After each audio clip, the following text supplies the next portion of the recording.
ചെന്നൈയിലും HMP virus ബാധ സ്ഥിരീകരിച്ചിരിക്കുന്നു. ആശങ്കപ്പെടേണ്ട സാഹചര്യമുണ്ടോ? ഈ ഹ്യൂമൻ മെറ്റാന്യൂമോ വൈറസ് അല്ലെങ്കിൽ HMPV എന്ന് പറയുന്നത് പുതിയതായി ഇപ്പോൾ കണ്ടുപിടിക്കപ്പെടുന്ന ഒരു വൈറസ് അല്ല എന്നുള്ളത് എല്ലാവരും മനസ്സിലാക്കുക. 2001 ഈ ഒരു വൈറസ് ആദ്യമായി തിരിച്ചറിയപ്പെടുന്നത്. ഇതൊരു സിംഗിൾ സ്ട്രാൻഡഡ് RNA വൈറസ് ആണ്.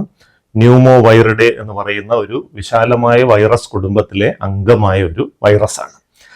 ഇന്നിപ്പോ അമേരിക്കയിൽ നിന്ന് വരുന്ന കണക്കുകൾ സൂചിപ്പിക്കുന്നത് 5 വയസ്സിൽ താഴെയുള്ള കുട്ടികളിൽ ഉണ്ടാകുന്ന വൈറൽ പനികളിൽ ഏറ്റവും പ്രധാനപ്പെട്ട രണ്ടാമത്തെ കാരണം ഈ HMPV വൈറസ് ആണ് എന്നുള്ളതാണ്.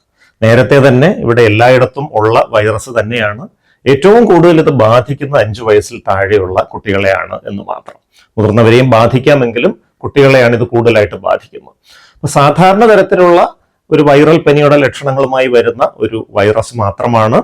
സാധാരണഗതിയിൽ ഏതൊരു വൈറൽ പനിയെയും പോലെ അത് കുറച്ച് ദിവസങ്ങൾക്കുള്ളിൽ നിയന്ത്രണ വിധേയമാകാൻ സാധ്യതയുള്ള ഒരു വൈറസ് മാത്രമാണ്. അതുകൊണ്ട് തന്നെ COVID-19 പോലെ ഒരു മഹാമാരിയായി ഇത് വളരുമോ എന്നുള്ള ആശങ്ക ഇപ്പോൾ ആവശ്യമില്ല. അത്തരത്തിലുള്ള ഒരു ഭയത്തിന് യാതൊരു അടിസ്ഥാനവുമില്ല എന്നുള്ളതാണ് സത്യം. HMP വൈറസ് കോവിഡുമായി സാമ്യമുണ്ടോ? HMPV വൈറസും കോവിഡ് വൈറസും തമ്മിൽ ചില സാമ്യങ്ങളുണ്ട്, പക്ഷേ ഒട്ടേറെ വ്യത്യാസങ്ങളുമുണ്ട്. നമുക്കറിയാം, COVID-19 വൈറസ് വന്നപ്പോഴുണ്ടായ ഏറ്റവും പ്രധാനപ്പെട്ട ഒരു ആശങ്ക അത് അതിവേഗം പടരുന്ന ഒരു വൈറസ് ആണ് എന്നുള്ളതായിരുന്നു. അതിവേഗം പടരുകയും വലിയൊരു വിഭാഗം ജനങ്ങൾക്ക് അസുഖം ബാധിക്കുകയും ചെയ്തു കഴിഞ്ഞാൽ രോഗബാധിതരുടെ എണ്ണം വല്ലാതെ കൂടുകയും അതേ തുടർന്ന് നമ്മുടെ ആശുപത്രി സംവിധാനങ്ങൾക്ക് താങ്ങാൻ കഴിയാത്ത വിധം ഉള്ള രോഗികളുടെ ഒരു വർധനവുണ്ടായാൽ അത് നമ്മുടെ ആരോഗ്യ വ്യവസ്ഥിതിയെ തന്നെ തകർക്കാം എന്നുള്ളതായിരുന്നു COVID-19 വന്നപ്പോഴുണ്ടായിരുന്ന ഒരു ആശങ്ക. പക്ഷെ HMPV വൈറസ് പോലെയുള്ള വൈറസുകൾ അത്രത്തോളം വിപുലമായ തോതിൽ പടർന്നു പിടിക്കുന്ന വൈറസുകളല്ല.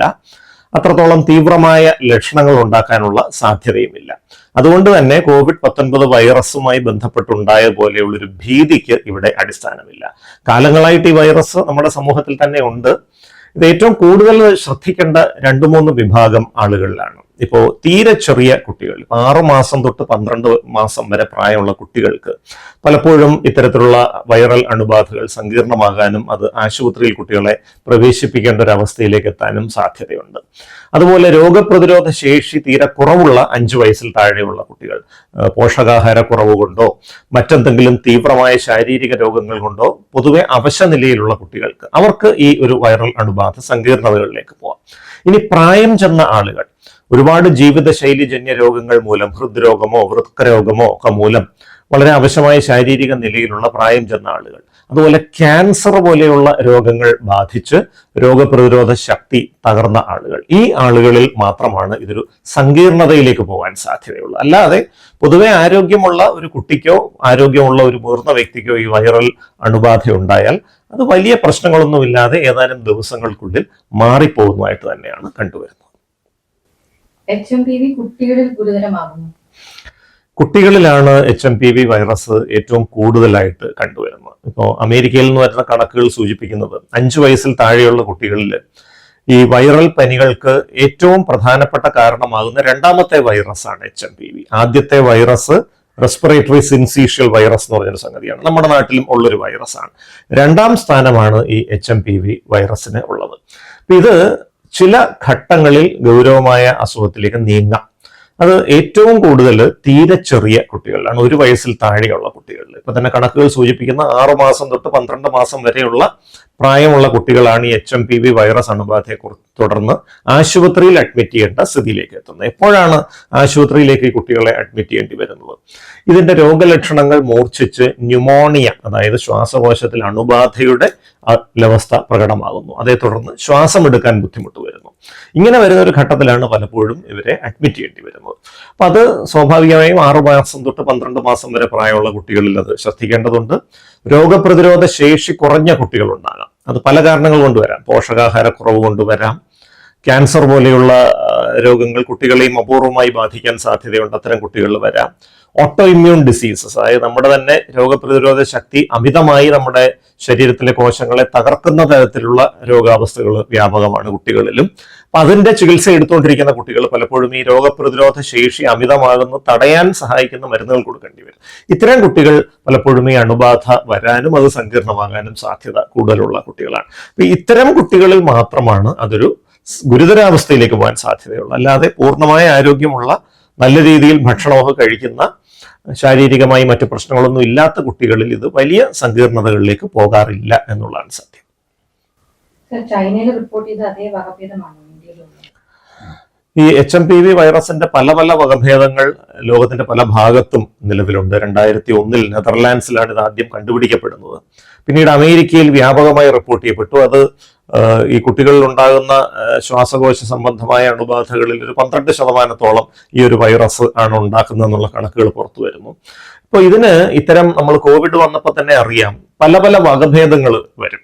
അപ്പൊ ഈ വകഭേദങ്ങൾ എക്സാക്ട്ലി ആ വകഭേദം തന്നെയാണോ ഇവിടെയും വന്നിട്ടുള്ളത് എന്നുള്ളത് കുറച്ചുകൂടെ വിശദമായ ടെസ്റ്റിങ്ങിലൂടെ മാത്രമാണ് നമുക്ക് ബോധ്യപ്പെടാനായിട്ട് സാധിക്കുന്നത്. ഇപ്പോൾ അവസ്ഥ വെച്ചിട്ട് ബാംഗ്ലൂരിലും ചെന്നൈയിലും ഒക്കെ കൊച്ചുകുട്ടികളിൽ ഈ രോഗം സ്ഥിരീകരിക്കപ്പെട്ടു കഴിഞ്ഞു. നേരത്തെ തന്നെ ഈ വൈറസ് ശരീരത്തെ ബാധിച്ചിട്ടുണ്ടോ എന്നറിയാനുള്ള ടെസ്റ്റുകളൊക്കെ നിലവിലുണ്ട്. അത് വെച്ചുകൊണ്ട് നമുക്ക് ഈ വൈറസ് അണുബാധ ഉണ്ടോ എന്ന് കണ്ടുപിടിക്കാൻ പറ്റും. പക്ഷെ വകഭേദം ചൈനയിലെ എക്സാക്ട് അതേ വകഭേദമാണോ എന്നറിയാൻ കുറച്ച് ദിവസങ്ങൾ കൂടെ നമ്മൾ കാത്തിരിക്കേണ്ടി വരും. അതിന്റെ ടെസ്റ്റുകൾ നടക്കുന്നുണ്ട്. ഏതാനും ദിവസങ്ങൾക്കുള്ളിൽ ഇതിന് നമുക്ക് വ്യക്തമായൊരു ഉത്തരം കിട്ടാൻ സാധ്യതയുണ്ട്. എങ്ങനെയാണ് ഈ വൈറസ് ബാധിച്ചതെന്ന് തിരിച്ചറിയുന്നത്? ലക്ഷണങ്ങൾ എന്താണ്?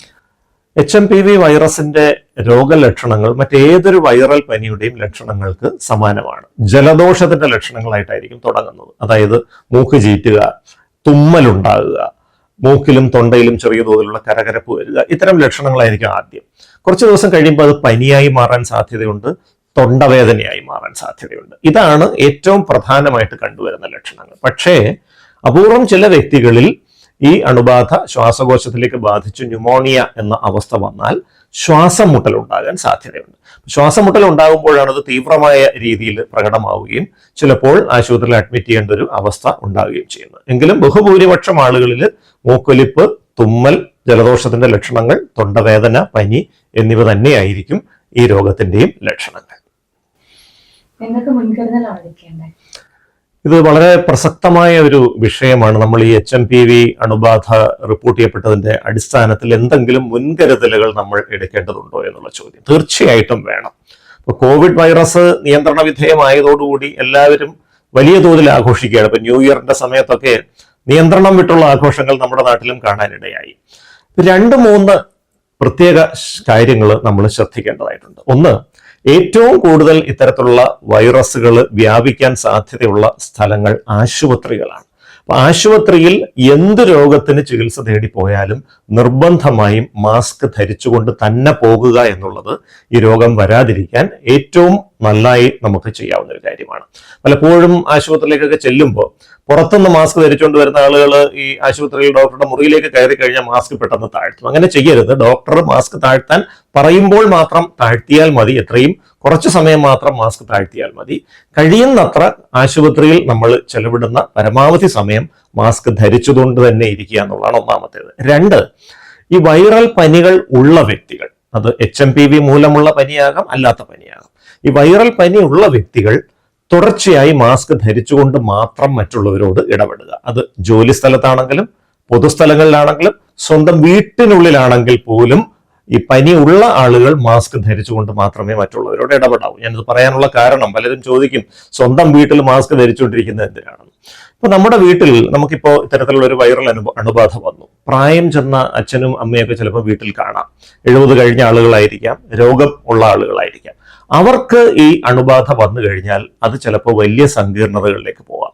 അവർക്ക് രോഗം ബാധിക്കാതിരിക്കാൻ തീരെ ചെറിയ കുട്ടികൾ വീട്ടിൽ കാണാം. ആ കുട്ടികൾക്ക് രോഗം ബാധിക്കാതിരിക്കാൻ ഇതൊക്കെ ചെയ്യാൻ വേണ്ടിയിട്ടാണ് നമ്മൾക്ക് ഇത്തരം ഒരു വൈറൽ പനി വന്നാൽ വീട്ടിനുള്ളിൽ പോലും മറ്റുള്ളവരോട് ഇടപെടുമ്പോൾ മാസ്ക് ധരിച്ചുകൊണ്ട് മാത്രം ഇടപെടുക.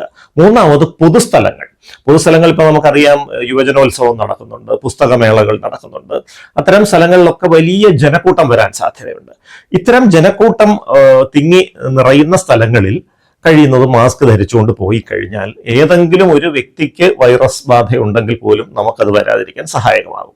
മാത്രമല്ല, ഇത്തരം പൊതുസ്ഥലങ്ങളിൽ പനിയോ ജലദോഷമോ ഉള്ള ആളുകൾ പോകുന്നുവെങ്കിൽ അവർ നിർബന്ധമായും മാസ്ക് വെച്ചുകൊണ്ട് മാത്രമേ ഇത്തരം സ്ഥലങ്ങളിൽ പോകാവൂ എന്നുള്ളത്. നാലാമതൊരു കാര്യം കൂടെ ശ്രദ്ധിക്കണം. ഇത്തരത്തിലുള്ള അണുബാധകൾ സങ്കീർണതയിലേക്ക് പോകാൻ സാധ്യത കൂടുതലുള്ള ജനവിഭാഗങ്ങളുണ്ട്. അതായത് ക്യാൻസർ ബാധിതരായ വ്യക്തികൾ, ദീർഘകാലമായിട്ട് ആന്തരിക അവയവങ്ങൾക്ക് കേടുപാടുകൾ ഉള്ളവർ, അതായത് ഹൃദ്രോഗം, വൃക്കരോഗം, കരൾ രോഗം, അങ്ങനെയുള്ള രോഗാവസ്ഥകൾ ഉള്ളവർ, ദീർഘകാലമായി അനിയന്ത്രിതമായ പ്രമേഹം ഉള്ള ആളുകൾ, ഇത്തരത്തിൽ ജീവിതശൈലിജന്യ രോഗങ്ങളുള്ള വ്യക്തികൾ പൊതുസ്ഥലങ്ങളിൽ പോകുമ്പോൾ നിർബന്ധമായും മാസ്ക് ധരിച്ചുകൊണ്ട് തന്നെ പോവുക. ഇത്രയും കാര്യങ്ങൾ ശ്രദ്ധിച്ചു കഴിഞ്ഞാൽ തന്നെ നമുക്ക് ഈ വൈറസ് ബാധ വ്യാപിക്കുന്നത് തടയാൻ പറ്റും. സ്വാഭാവികമായും മറ്റേതൊരു വൈറസിനെയും പോലെ തന്നെ ആ വൈറസ് ബാധിച്ച വ്യക്തിയുടെ ശ്വാസകോശ സ്രവങ്ങളിലൂടെയാണ് ഈ ഒരു വൈറസും പടരുന്നത്. ചുമയ്ക്കുക, തുമ്മുക ഇതൊക്കെ ചെയ്യുന്ന വഴി ഈ ശ്വാസകോശ സ്രവങ്ങൾ തെറിച്ചു വീഴുമ്പോഴാണ് മറ്റുള്ളവരിലേക്ക് ഇത് എത്താൻ സാധ്യതയുള്ളത്. അപ്പോൾ പുറത്തു പോയിട്ട് തിരിച്ചു വന്നു കഴിഞ്ഞാൽ നിർബന്ധമായും കൈ സോപ്പുകൾ ഉപയോഗിച്ച് കഴുകുക, എന്നിട്ട് മാത്രം മുഖത്തോ മൂക്കിലോ സ്പർശിക്കാൻ ശ്രദ്ധിക്കണം. കഴിയുന്നത്ര സാമൂഹ്യ അകലം പാലിക്കാനും ശ്രദ്ധിക്കുക. ഈ കാര്യങ്ങളൊക്കെ നമ്മൾ കൃത്യമായിട്ട് പാലിച്ചു പോയി കഴിഞ്ഞാൽ വലിയ പ്രശ്നങ്ങളില്ലാതെ ഇത്തരം വൈറസ് അണുബാധകളെ തരണം ചെയ്യാൻ പറ്റും. കാരണം ഓർക്കണം, ഈ തണുപ്പ് കാലത്താണ് ഇത്തരം വൈറസ് അണുബാധകൾ എപ്പോഴും പെരുകുന്നത്. ഈ കോവിഡ് ആദ്യമായി റിപ്പോർട്ട് ചെയ്യപ്പെട്ടത് 2020 തുടക്കത്തിലുള്ള മാസങ്ങൾ, ജനുവരി ആ കാലഘട്ടത്തിലായിരുന്നു, നമുക്കറിയാം. അപ്പൊ അതുകൊണ്ട് തന്നെ ഈ തണുപ്പ് കാലത്ത് ഏത് വൈറസുകളും പെരുകാൻ സാധ്യതയുള്ളത് കൊണ്ട് തന്നെ ഈ തണുപ്പ് കാലത്ത് പറയുന്ന കാര്യങ്ങൾ കൃത്യമായിട്ട് പാലിക്കുന്നത് നന്നായിരിക്കും. മുതിർന്നവരിൽ ഈ അസുഖം ഗുരുതരമാണ്. കൂടുതലും HMPV വൈറസ് കുട്ടികളിലാണ് വരുന്നതെങ്കിലും മുതിർന്നവരെയും ഇത് ബാധിക്കാം. മുതിർന്നവരിൽ ഞാൻ നേരത്തെ സൂചിപ്പിച്ച പോലെ ക്യാൻസർ ബാധിതർ, ദീർഘകാലമായി ജീവിതശൈലിജന്യ രോഗങ്ങൾക്ക് മരുന്ന് കഴിക്കുന്നവർ, ശാരീരികമായി അവശത ഉള്ളവർ, രോഗപ്രതിരോധ ശേഷി കുറവുള്ളവർ, ഇത്തരം വ്യക്തികളിലാണ് ഈ അണുബാധ പെട്ടെന്ന് ന്യൂമോണിയയിലേക്ക് പോകാനും ശ്വാസകോശ സംബന്ധമായ പ്രശ്നങ്ങൾ ഉണ്ടാക്കാനും സാധ്യതയുള്ളത്. അതുകൊണ്ട് തന്നെ മേൽ സൂചിപ്പിച്ച വിഭാഗത്തിൽപ്പെടുന്ന ആളുകൾ കഴിയുന്നത്ര ജനക്കൂട്ടത്തിനിടയിൽ പോകുന്ന ഒഴിവാക്കുക, അഥവാ പോകേണ്ടി വന്നാൽ തന്നെ മാസ്ക് ധരിച്ചുകൊണ്ട് പോവുക. ആശുപത്രിയിലോ അതുപോലെ തിരക്കുള്ള ഇടങ്ങളിലോ പോകുമ്പോൾ നിർബന്ധമായി മാസ്ക് ധരിച്ചുകൊണ്ട് പോവുക. ഈ കാര്യങ്ങളൊക്കെ ശ്രദ്ധിച്ചു കഴിഞ്ഞാൽ അവർക്ക് ഈ രോഗബാധ ഒഴിവാക്കാനായിട്ട് സാധിക്കും.